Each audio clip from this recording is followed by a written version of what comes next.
Jadi ceritanya gini, diceritakan ratusan tahun silam ada seorang pemuda jenius dan sangat berbakat bernama Tangsan.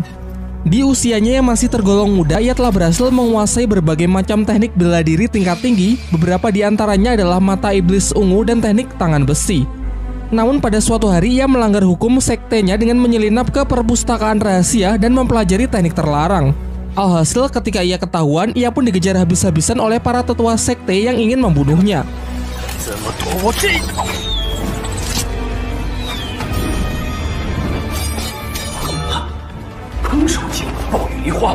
Dari menyusuri hutan hingga tiba di sebuah tebing curam yang disebut sebagai lembah iblis.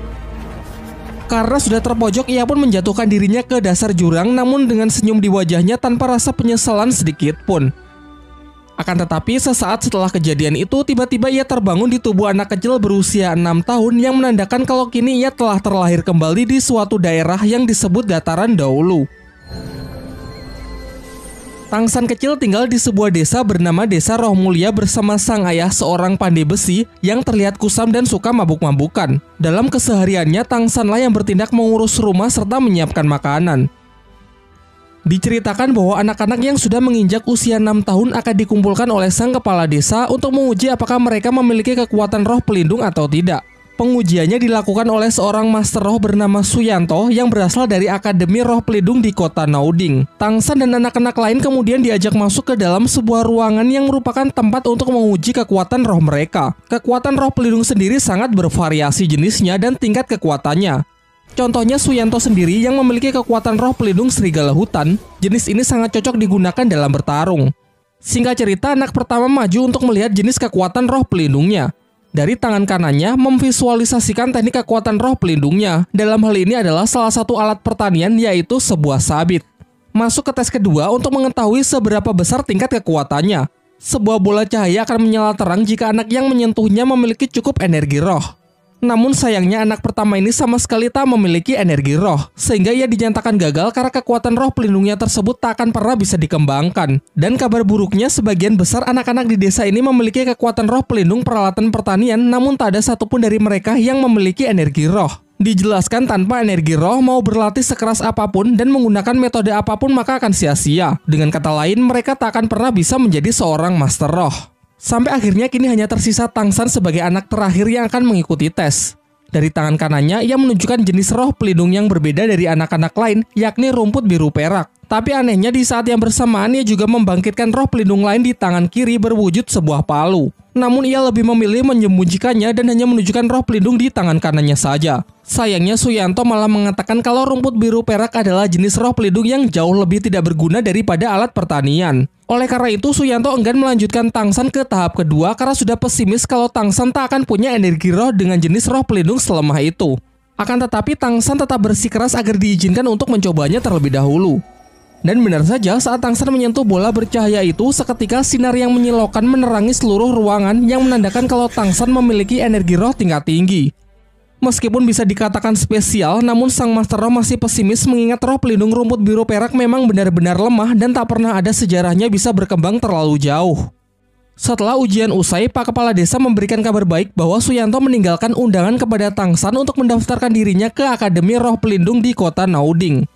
Sesampainya di rumah, ia kemudian memberitahukan kepada ayahnya dan meminta izin untuk mendaftar di akademi tersebut yang akan diadakan 3 bulan lagi. Namun sayangnya sang ayah dengan tegas menolak tanpa memberikan alasan yang jelas.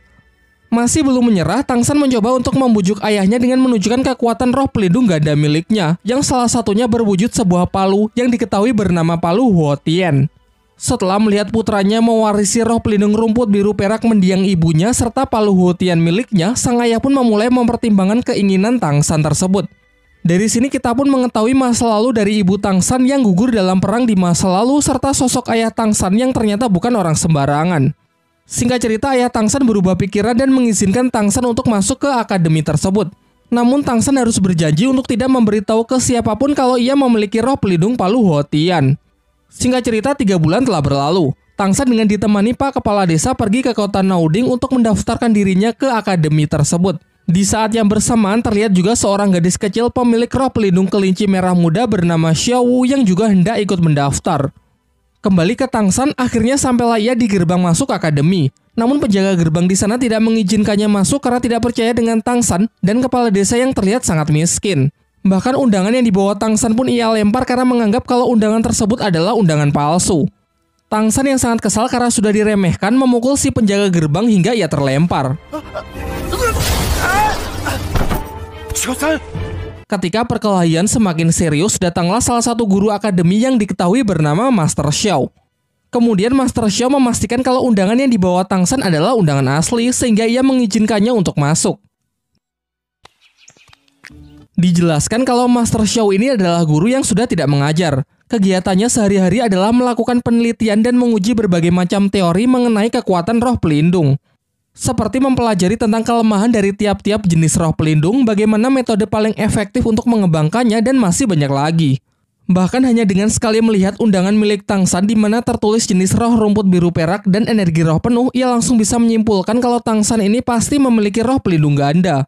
Setelah mendengar penjelasan panjang lebar yang cukup masuk akal berdasarkan penelitian dari Master Xiao, Tang San pun menjadi sangat mengaguminya. Ditambah lagi Master Xiao mengatakan bahwa Tang San sangat spesial dan berpotensi menjadi seorang master roh terhebat di masa depan. Hingga akhirnya Tang San berlutut dan meminta agar Master Xiao bersedia menjadi gurunya. Singkat cerita, setelah pembicaraan mereka, Tang San pun diantar menuju ruang TU untuk mengurus segala administrasi pendaftaran. Namun di sana Tang San mendengar para petugas TU justru menertawai dan memandang rendah Master Xiao. Menurut mereka, Master Xiao hanyalah badut akademi yang kegiatannya cuma mengarang teori-teori aneh. Satu-satunya alasan mengapa Guru Xiao masih dihormati hanyalah karena ia merupakan teman dekat dari kepala akademi saja. Meskipun sudah mendengar semua ejekan itu, Tang San tak sedikit pun menurunkan kekagumannya kepada Master Xiao karena Master Xiao satu-satunya orang yang mampu mengetahui kalau dirinya memiliki roh pelindung ganda. Hal ini jelas membuktikan kalau ia memanglah guru yang sangat hebat. Sesampainya ia di asrama, Tang San langsung mendapatkan serangan dari seorang anak bernama Waseng, ketua dari asrama laki-laki di kamar 7.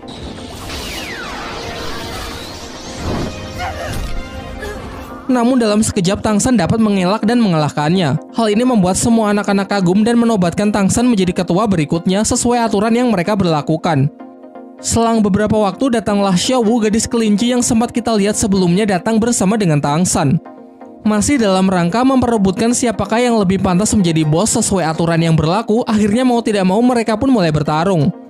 Pertarungan mereka pun berjalan sangat sengit. Dengan lincahnya si gadis kelinci bisa mengimbangi kekuatan dan kecepatan Tang San. Ia menggunakan sebuah teknik unik gerakan tubuh yang sangat fleksibel.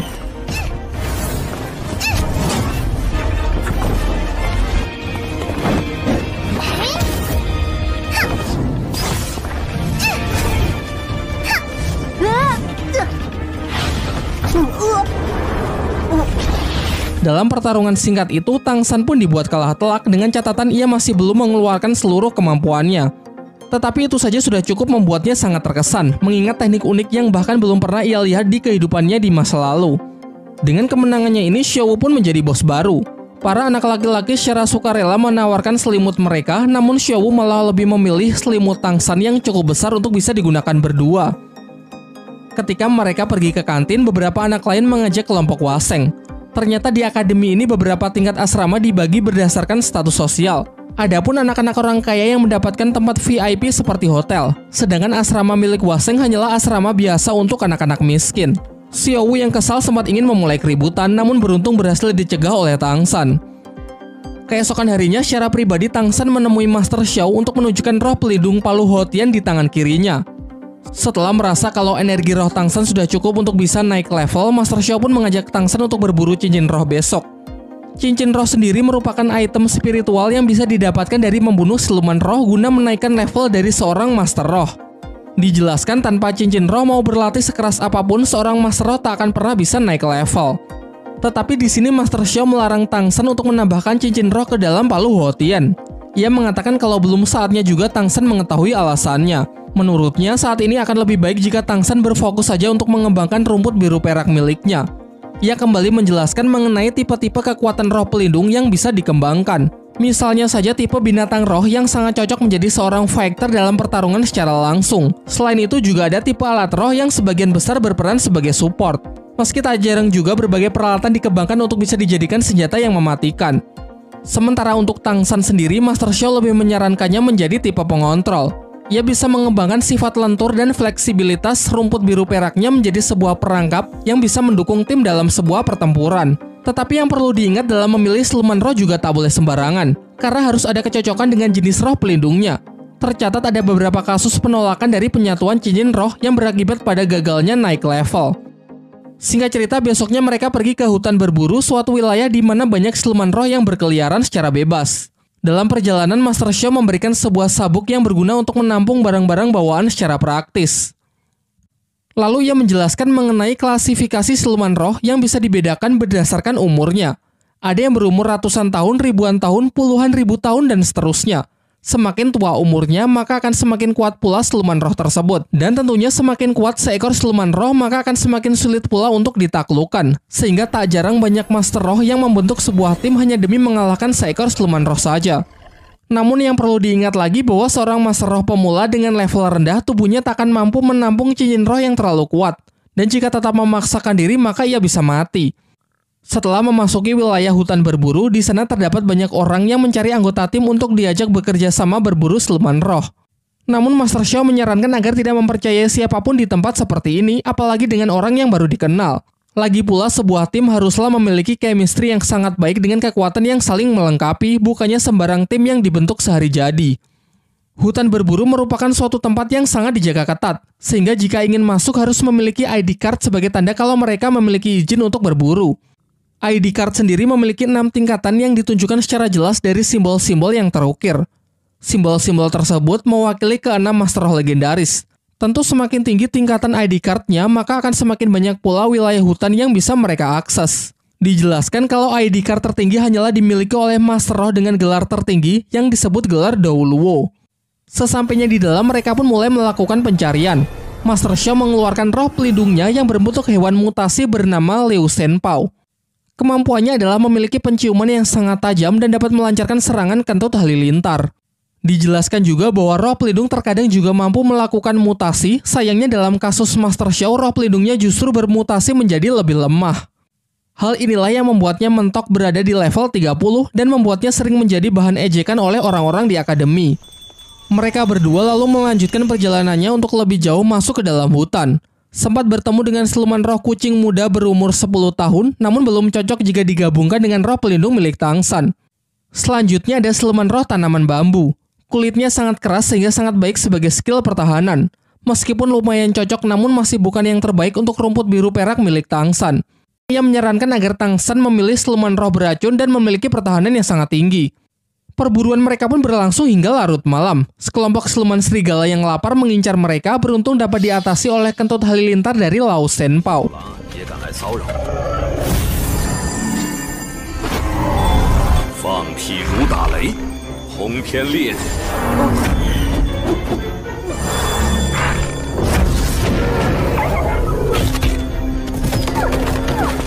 Namun hal ini justru memicu makhluk yang jauh lebih mengerikan untuk datang karena tergiur aroma darah yang berceceran.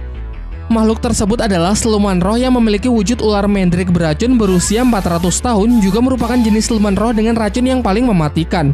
Walaupun mungkin sangat cocok untuk Tangsan, namun Master Xiao mengajaknya untuk melarikan diri karena menghadapi makhluk tersebut dinilai terlalu berbahaya. Liu Shenpao yang mencoba mengalihkan perhatian pun tak luput dari amukan ular beracun tersebut. Hingga saat sudah tergigit, Master Xiao bergegas untuk menariknya kembali. Sadar bahwa mereka tak akan punya kesempatan untuk kabur, Tangsan pun memilih untuk menghadapinya.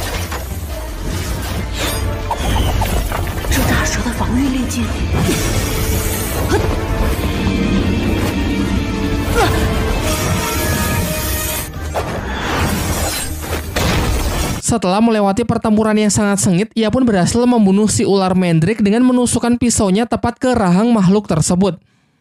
Selama ini banyak orang yang percaya kalau jenis roh pelindung tumbuhan hanya bisa menyerap cincin roh dari siluman jenis tumbuhan juga. Namun berdasarkan penelitian Master Xiao, ia berteori kalau hal itu tidak sepenuhnya benar. Teori-teori yang anti-mainstream inilah yang membuatnya dijuluki sebagai badut dan menjadi bahan olok-olokan. Tetapi Tangsan sangat percaya dengannya dan memutuskan untuk membuktikan kebenaran dari teori gurunya tersebut. Mulailah ia melakukan proses penyerapan yang berlangsung cukup lama. Sampai akhirnya penyerapan pun berhasil sehingga kini rumput biru peraknya telah berkembang menjadi rumput beracun. Namun di sisi lain, Master Xiao tengah terluka karena terkena racun dari Lao Shenpo yang semalam sempat mendapatkan gigitan dari ular Mandrake. Beruntung dengan cepat Tang Shen bisa membantunya mengeluarkan racun berkat ilmu yang pernah ia pelajari dari ayahnya. Setelah gurunya siuman, Tang Shen pun menunjukkan dirinya yang telah berhasil melakukan proses penyerapan cincin roh dan juga telah meng-unlock skill pertamanya, yaitu serangan tali akar beracun dalam radius up to 50 meter. Setelah kembali ke akademi, Master Xiao yang merasa pemulihannya akan memakan waktu cukup lama sehingga untuk sementara tak bisa melatih Tang Shen, memberikan sebuah buku yang berisi berbagai macam penelitiannya mengenai cara paling efektif untuk mengembangkan kekuatan roh pelindung. Selain itu, ia juga menyuruh Tang Shen pergi ke gedung cabang Akademi Master Roh untuk mendaftarkan dirinya sebagai Master Roh Cilik. Dengan begitu, ia juga akan mendapatkan tunjangan setiap bulannya. Sesampainya di gedung cabang, ia bertemu dengan kakek Matthew dan juga bertemu kembali dengan Suyanto. Kemudian kakek Matthew mengajak Tang Shen masuk ke sebuah ruangan untuk mengetes kelayakan Tang Shen. Hasil tes tersebut sangat mengejutkannya karena mengungkapkan kalau Tang Shen menggunakan siluman roh ular Mandrake sebagai cincin roh pertamanya. Padahal jenis roh pelindungnya adalah jenis tumbuhan rumput biru perak. Tang Shen lalu mengatakan bahwa gurunya adalah Master Xiao. Kakek Matthew pun kembali terkejut karena hal ini membuktikan kalau teori-teori yang selama ini dianggap aneh sudah terbukti benar. Dalam perjalanan kembali ke akademi, Tang Shen melihat orang-orang pandai besi sedang melakukan pekerjaannya yang membuat dirinya tertarik untuk bergabung. Berniat menjadikannya sebagai pekerjaan paruh waktu, ia pun lalu menunjukkan keahlian menempa besinya yang dulu pernah ia pelajari dari sang ayah. Di sisi yang lain terlihat ayah Tang Shen yang ternyata secara diam-diam selalu mengawasi putranya tersebut. Ia lalu pergi menemui Master Xiao dan memintanya untuk mengambil tanggung jawab menjaga dan menjadi guru pembimbing dari Tang Shen karena ia akan pergi dalam waktu yang cukup lama demi menyelesaikan sebuah misi rahasia. Dari sini terungkap bahwa ayah Tang Shen bernama Tang Hao, seorang Master Roh legendaris pemegang gelar Dao Luo yang dijuluki sebagai Master Hou Tian. Sebelum pergi, ia memberikan ID card kekuasaan mutlak kepada Master Xiao yang mungkin nanti bisa berguna. Singkat cerita, 1 tahun pun telah berlalu. Bersama dengan Xiao Wu, ia telah menyelesaikan tahun pertamanya di Akademi Roh. Pada libur tahunan, ia mengajak Xiao Wu mengunjungi rumahnya, namun rumahnya kosong dan terlihat sangat kotor. Kepala desa lalu menjelaskan bahwa sudah sangat lama ayah Tang Shen pergi meninggalkan desa. Ia menitipkan selembar surat yang berisi kalau ayahnya akan pergi dalam waktu yang sangat lama untuk mengemban suatu misi yang selama ini tertunda. Ia berjanji jika nanti Tang Shen sudah berhasil menjadi Master Roh yang terhebat, maka pasti mereka akan bertemu kembali. Tang Shen pun menjadi sangat sedih karena kini ia merasa sudah tidak punya siapa-siapa lagi. Bernasib sama menjadi sebatang kara, ia lalu meminta Xiao bersedia menjadi adiknya dan berjanji akan selalu melindunginya. Setelah itu, ia juga bertekad akan menjadi Master Roh yang paling kuat demi membuat bangga dan membuktikannya kepada sang ayah.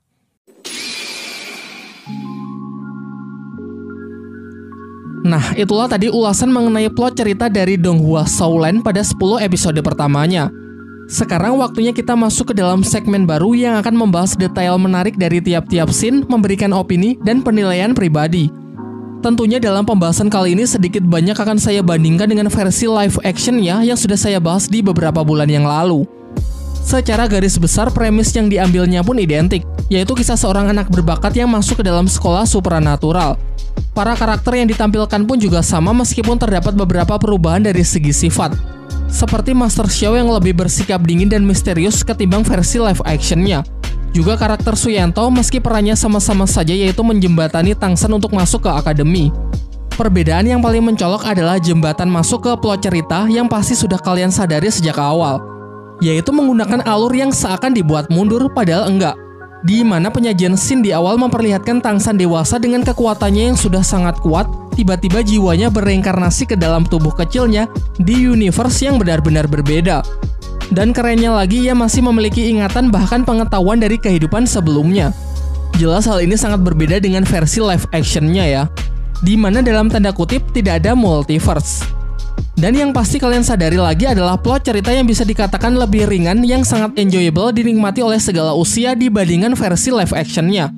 Di live actionnya, pada beberapa episode awal saja sudah mengangkat berbagai macam isu sosial dan politik seperti sosok pemimpin yang menyalahgunakan kekuasaannya, anak pejabat yang selalu mendapatkan prioritas, bahkan konflik pemberontakan dan pembunuhan pun disajikan. Jelas hal ini tak ramah dan pasti sulit dicerna oleh penonton anak-anak. Beralih ke power scale yang diberlakukan di series ini.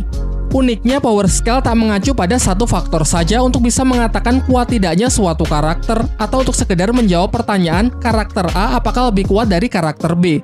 Masih sama dengan versi live actionnya, yaitu tergantung tipe kekuatan roh pelindung yang diceritakan ada yang sangat overpower dan ada juga yang sangat lemah. Meskipun beberapa kali sempat dibantah kalau itu semua tergantung pilotnya. Selain jenis kekuatan, terdapat faktor lain yang lebih jelas yaitu jumlah dan usia dari cincin roh yang dimiliki. Semakin banyak dan semakin tua usia cincin roh, maka suatu karakter akan semakin kuat. Namun ada satu faktor lagi yang berbeda dari live actionnya, adalah dengan adanya level yang mengacu pada angka pasti. Contohnya Tang San saat baru pertama kali dites oleh Suyanto berada di level 10, dan Master Xiao pernah mengatakan kalau ia berada di level 30. Sudah saya pastikan bahwa angka-angka ini pada live actionnya sama sekali tak pernah disebut. Selain adanya perbedaan alur cerita tipis-tipis, perbedaan lain adalah latar yang digunakan. Kalau di live actionnya lebih mengusung latar dari zaman kerajaan Tiongkok, di versi Donghuanya ini lebih mengusung corak atau gaya Eropa klasik. Terlihat dari berbagai macam bangunan sampai ke outfit yang digunakan. Baiklah, mungkin itu saja. Untuk lebih detail mengenai perbedaannya dengan versi live actionnya, kalian bisa mampir ke playlist di channel ini ya.